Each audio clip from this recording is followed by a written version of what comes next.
masih ada yang kedapatan, pejabatnya saya copot. Saya tidak peduli, apa itu Kapolres, apakah itu Direktur, apakah itu Kapolda, saya copot. Yang nggak sanggup, angkat tangan. Propam, saya minta turun dan awasi.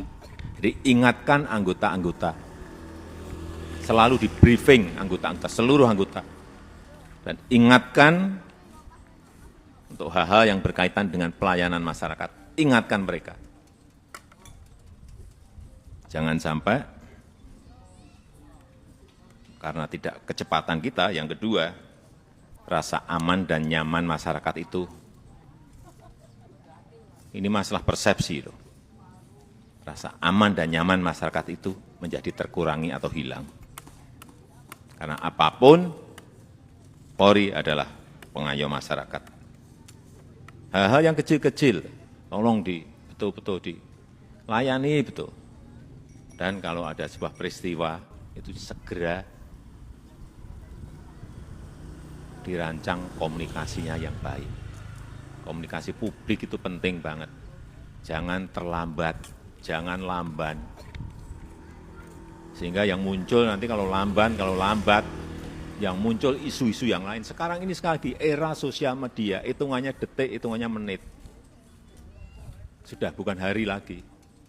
Begitu ada sebuah peristiwa kecil, dan saudara-saudara menganggap ini kecil, sehingga tidak ditangani, dikomunikasikan dengan baik, dengan kecepatan, membesar menjadi sulit untuk kemudian diselesaikan lagi. Ini tidak berada pada posisi yang normal.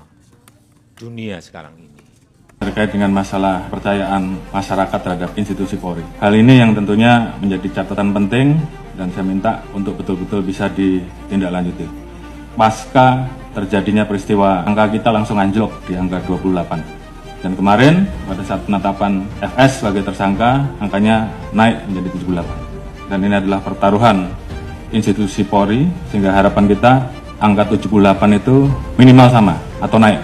Sesuai dengan arahan Bapak Presiden, bahwa kita tidak akan ada yang ditutup-tutupi, semua kita buka sesuai fakta, ungkap kebenaran apa adanya. Jadi itu yang menjadi pegangan kita. Terima kasih tim SUS yang telah bekerja dan saya harapkan untuk tim SUS betul-betul bisa bekerja maksimal sehingga nanti kita bisa tentukan berapa orang yang masuk kelompok pidana utama terkait dengan pembunuhan, mana yang obstrak dan mana yang melanggar kode etik, dan semua itu nanti akan kita ungkap ke publik.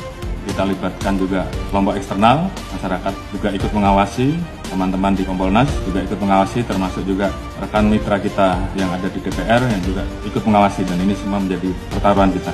Saya harapkan untuk rekan-rekan semua mengikuti apa yang menjadi keluhan masyarakat di wilayahnya. Beberapa hal yang menjadi catatan, saya tidak akan memberikan toleransi kalau masih ada yang kedapatan, pejabatnya saya copot. Saya tidak peduli, apa itu Kapolres, apakah itu Direktur, apakah itu Kapolda, saya copot. Demikian juga di Mabes juga sama, tolong betul-betul diperhatikan. Kemudian hal-hal yang menjadi keluhan masyarakat dan dilaporkan, tolong dibereskan. Ini pertaruhan kita, tinggal rekan-rekan memilih yang mana. Yang nggak sanggup, angkat tangan. Kalau sanggup, kerjakan. Propam, saya minta turun dan awasi. Sekali lagi, saya tanya kepada rekan-rekan. Yang nggak sanggup, angkat tangan. Kalau nggak ada, berarti kalian semua, rekan-rekan semua masih cinta institusi. Dan saya minta, kembalikan kepercayaan masyarakat kepada kita, pada institusi, sesegera mungkin. Hukum harus tegakkan seadil-adilnya tanpa pandang bulu. Ini menjadi perintah dari pimpinan tertinggi, laksanakan saja. Peran pemimpin, juga saya harapkan, bagaimana peran rekan-rekan untuk selalu mengingatkan anggota, termasuk mengingatkan diri kita sendiri. Dalam situasi seperti ini, tentunya banyak anggota kita yang kemudian tidak percaya diri. Bangkitkan semangatnya, bahwa dari 430.000 personil Polri, saya yakin masih banyak personil-personil Polri yang baik. Tunjukkan dalam kinerja rekan-rekan, sehingga masyarakat kemudian merasakan, kemudian melihat bahwa lebih banyak polisi yang baik. Dan ini kita harus saling mengingatkan. Jangan biarkan teman kita, anak buah kita, kemudian terseret kepada permasalahan yang bisa menurunkan marwah institusi. Pengalaman adalah guru yang terbaik, dan kita minta bahwa ini jangan terulang kembali. Saya sayang pada rekan-rekan, namun pada saat saya harus memilih, maka saya lebih memilih menjaga institusi. Dan saya kira rekan-rekan juga semua memiliki semangat yang sama. Lakukan yang terbaik. Lakukan dengan ikhlas, jadikan itu sebagai amal ibadah rekan-rekan.